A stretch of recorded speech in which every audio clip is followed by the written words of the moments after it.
How do we keep our hoop house and low tunnels from blowing away in the wind? I'll answer this question in today's video.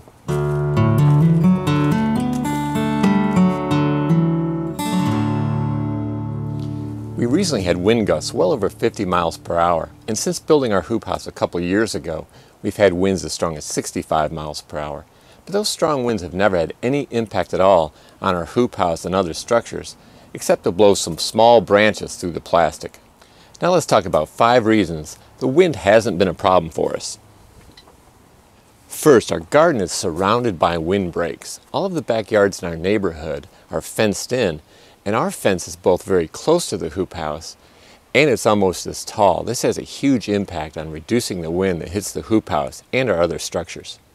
Our prevailing winds in winter are from the west and northwest, and the fence is particularly close to the hoop house in those areas. We're also fortunate to live in a town that has a lot of very large old trees, and trees are very effective windbreaks. These trees are on the west side of our garden and help diminish the prevailing western winds in winter. Finally, our garden is surrounded by buildings which further protect our hoop house and low tunnels from the wind. So before building your first hoop house or low tunnel, make sure to take into account existing windbreaks and the direction of prevailing winds when selecting your location. Just make sure that those windbreaks don't also shade the area. And if you have a garden that's in a wide open area, you may want to consider building a solid fence and planting fruit trees to act as windbreaks, especially if it's very windy where you live.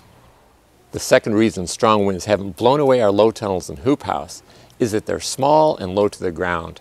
The larger the structure, the more surface area there is for the wind to catch and the more problems you'll have with the wind. And the fact that the structures are low to the ground means they're very well protected by our fence and other windbreaks.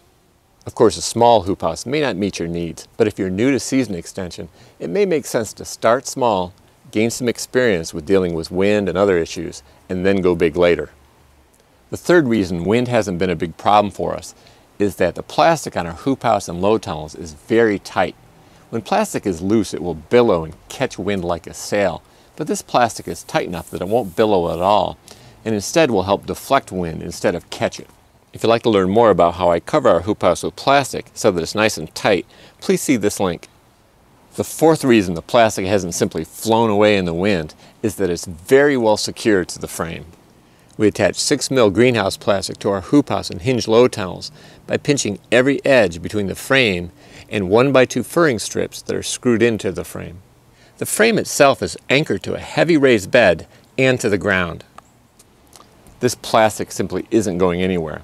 The hoop house frame itself would fail long before the plastic would ever fly off.